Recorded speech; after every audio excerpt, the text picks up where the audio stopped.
guys, and welcome back to my channel. My name is Imogen. I'm a second year student at the London School of Economics, and today I am joined by some first years. We are going to be talking about some of the expectations that people have for university and whether they're actually true. I was speaking to some year 13 students last week and they have given me a few ideas for this video, so I really hope you find it useful. But first things first, do you guys want to introduce yourself? Hi, my name is Gaurev. I'm doing economics at LSE. I'm from India. So in terms of the universities I applied to UCL, KCL, Warwick and Cambridge apart from LSE. I got accepted by UCL and Warwick, but didn't hear back from King's and got rejected by Cambridge. Okay. And I got my offer on the 23rd of April. I'm Gladys and I'm a first year philosophy and economics student, and I'm from Singapore. So I applied to Oxford, King's, UCL and 2 LSE courses. Okay. So I got rejected immediately from one of the LSE courses because I don't think they like it when you apply for 2.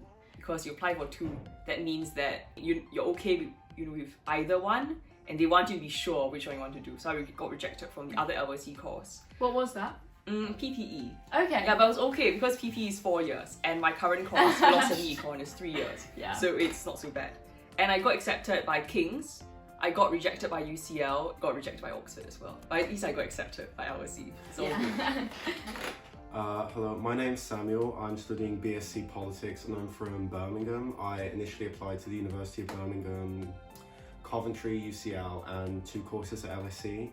I got my LSE offer super late, the 4th of May. I applied for 2 courses. I was in consideration for both of them until the very end. Oh wow, unlike Gladys, no, who I got just- rejected Unlike straight away. Gladys. If you're still waiting for an LSE offer this year, or you're watching this in future years and you're still waiting, it's okay. So with those introductions out of the way, we are going to jump straight into some assumptions that people have about university. I've written a few down on my laptop here, so I'm just going to read them out and then we'll chat about them. So the first one is you will study at least as hard as you did at A-level, if not harder at university.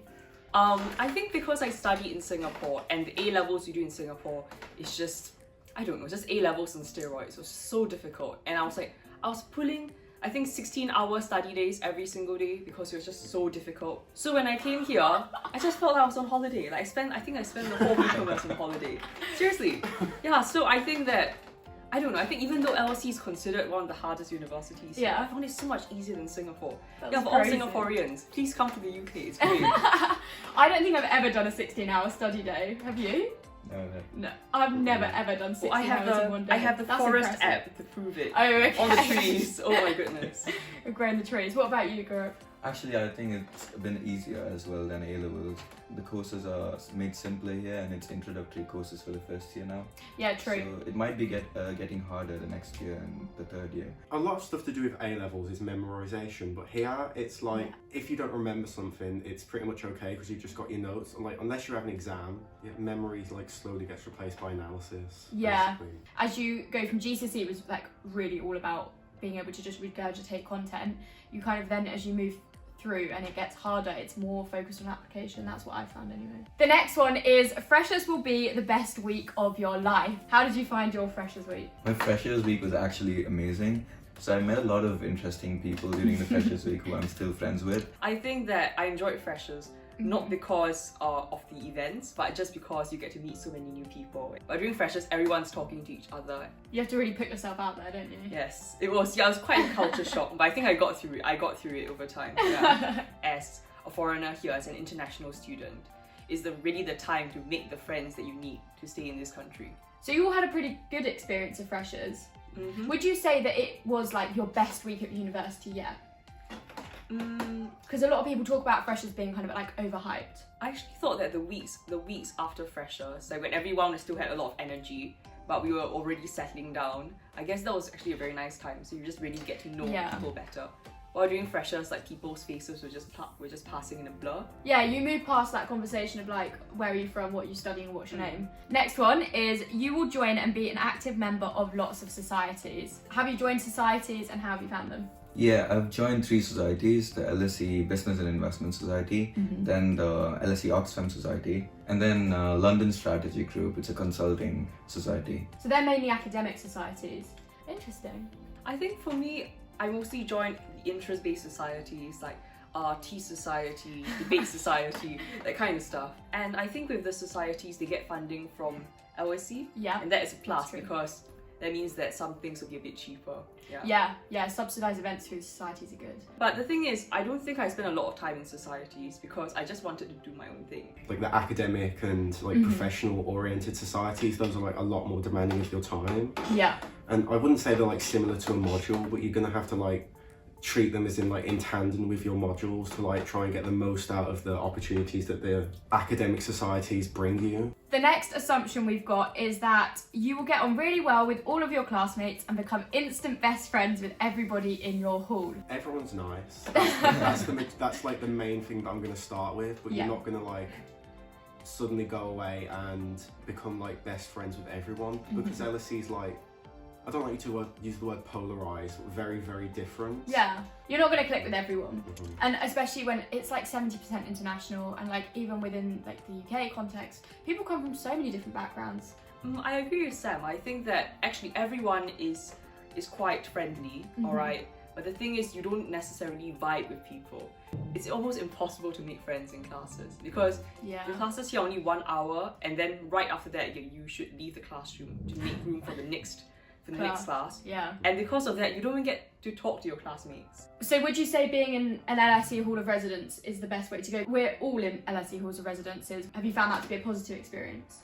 The hall I'm in, they don't really follow like the traditional like 6 bedrooms and like a shared kitchen. It's like one long corridor of like bedrooms of like 2, 3, 1 person, and then like small, like they call them snack points. And they only really have like the basic kitchen facilities. The main like socialization is in the basement, but it becomes so big that it feels impersonal. So you've really got to like find a niche of people to go to the basement with, otherwise you're like surrounded by too many people to like feel comfortable. The context for this is you're in one of the halls, one of the biggest halls, where I think there's about 600 residents in comparison to us 3 who are in a hall where there's about 200, 250. So it's a slightly different vibe. Actually, that leads really nicely onto another thing. I am filming a halls tour of our particular halls, which looks very similar to what you've just described, Samuel. In terms of the halls, I've actually met a lot of people in the halls, and you have dinner with them every day. So during dinner, you just catch up with everyone, and it's the best place to make friends, honestly. Your course will be interesting and engaging. I think a lot of it is self-study. I mean, they film lectures, kind of like guidance videos to help you with your course. But I think in the most part, it's just you studying on your own or with friends. I think that you have to put in effort to find it interesting and engaging. Let's say if I do some philosophy readings and I really connect with it, then I'm like, wow, I love this course. But then after that, sometimes I really don't understand what they're saying and I don't really connect with it, and then it's just not very fun. But I think that's just, part and parcel of uni. The next assumption is, just like in the movies, you'll be taught in grand lecture theatres by world-leading academics. I think this is going to link to COVID, isn't it, really? But yeah. Do you want to kick us off, Gaurev? Well, actually, that's totally false because currently, due to COVID, all our lectures are online. Well, they have moved some lectures in person, but usually those are less crowded subjects. Are any of your economics ones being moved to in-person this term? No, see, whereas I'm on geography, so it's a smaller course, so some of them are being moved in person, very excitingly, this term. The majority of my like lecture teaching has just been like me watching Paul Kelly in his bookshelf. Did you find that the Instagram page before you moved to uni was helpful? Because we have, as I say, you had LSE 2024, which is the year you'll finish. I had LSE 2023, and people kind of put a bio on there about themselves. I'll probably put mine on the side of the screen now, where they just say like who they are and what they do and what they're about, and then you can talk to them before you move to uni. Did you find that to be helpful? I was in LSE 2024, and since I'm doing a very common course, I met a lot of people using that, and I've messaged them, and we're still friends right now. So I think it's a good way to meet people. The next one is a bit more specific. Your student loan will last you the whole term. Have you found that you've had to like top up your income, and do you find that financially LSE has good support? Because obviously you two are international students and we're home students, so financially we're in very, very different situations. And I mean, anyway, we all have our own personal circumstances. But how have you found it? So it's going to be quite expensive compared to where you're from, and I'm sure you have to budget of around £300 a month, depending on how comfortable you live. And Is that so, like, separate from your accommodation, you spend about £300 a month yeah. in London? They always say that. Yeah, oh, Singapore's quite No, expensive. they say Singapore's such an expensive city, but I think that everything in Singapore is at least half. It's just half the price of everything in London.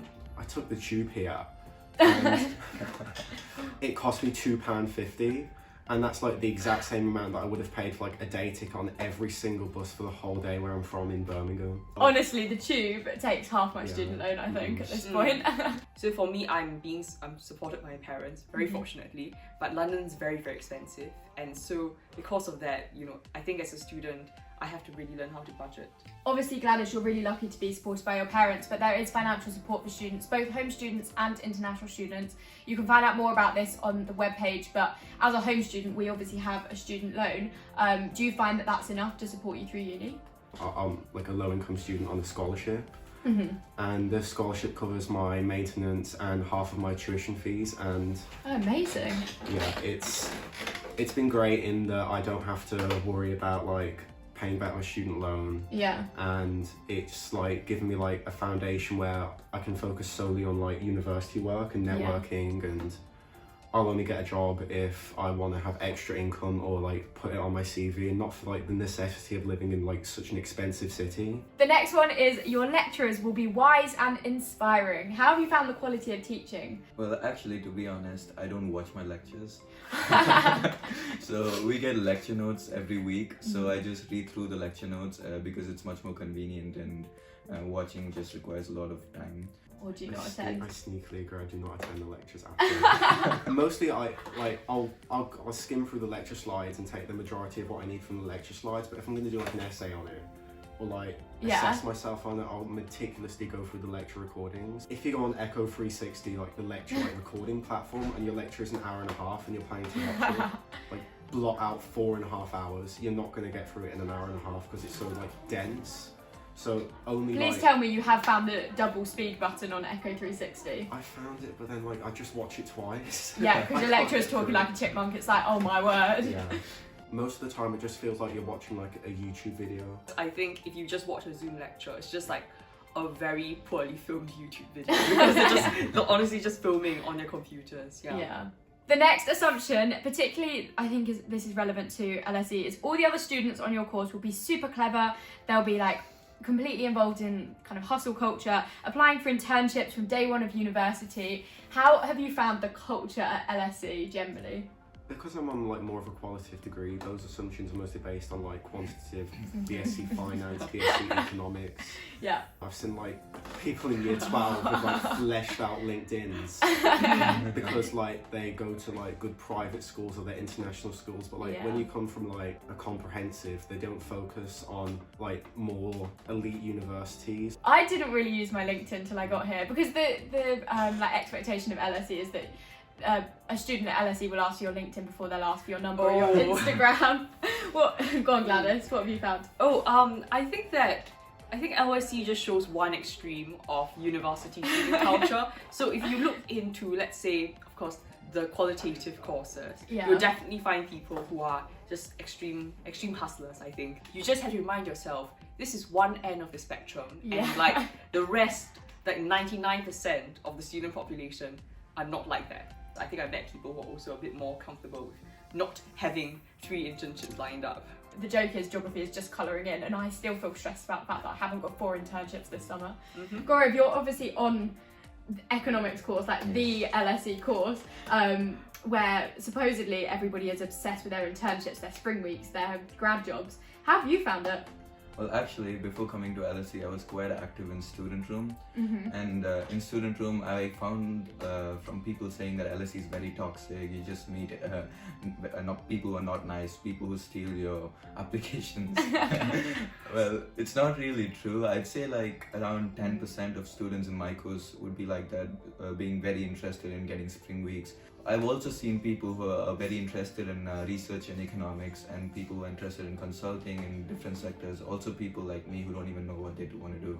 And the final one for today, because I'm very aware you guys have got classes and lectures to go to, or not go to in your case it's the long wait for your LSE offer was worth it, and university has been the best time of your life. Well, I'd say my LSE offer was worth it because I met some like-minded people here, and I've had a great time as of now. The course has been easy so far, so I'd say I like it. Oh my gosh. This is definitely one end of the spectrum, so I must find it considerably harder. I'm not sure if it's still the best time of my life, but it's been great. Coming here has been a much more fulfilling experience than I would have had in Singapore, where most people still face a lot of coronavirus restrictions. Yeah. My friends at home know how much I was waiting for my LSE offer, like every single day, like checking UCAS and like wondering if I got the email yet, because I waited so late. Like they made the deadline to respond to all offers on May 7th, and I got mine on like the morning of May 4th. Oh gosh. Like, but the main selling point to me of LSE was the city and like the people in the city, because like with other like top universities like Oxford or Cambridge, they probably have like a similar like cohort of international students and like really esteemed professors, but like when you walk out of your LSE lecture and you like walk 2 minutes to the right, you're in Covent Garden, or you walk two minutes down, you're at the Thames. There's like so much here that you can do like outside of academia. Aside from price, there's not really that many downsides if you enjoy big cities. Yeah, I think with that, we've kind of finished the video. Thank you so much again to the three of you for being in the video. I'll have a quick chat to you afterwards about maybe replying to a few comments, but if you do have any comments for these guys, do leave them down below, and I can obviously like sort through them and get you the answers that you would like. I hope you've enjoyed the video, and if you have, be sure to give it a massive thumbs up. Subscribe to my channel down below to see more similar content, university and London content, all that sort of thing. And we will see you next time with a new video. Bye!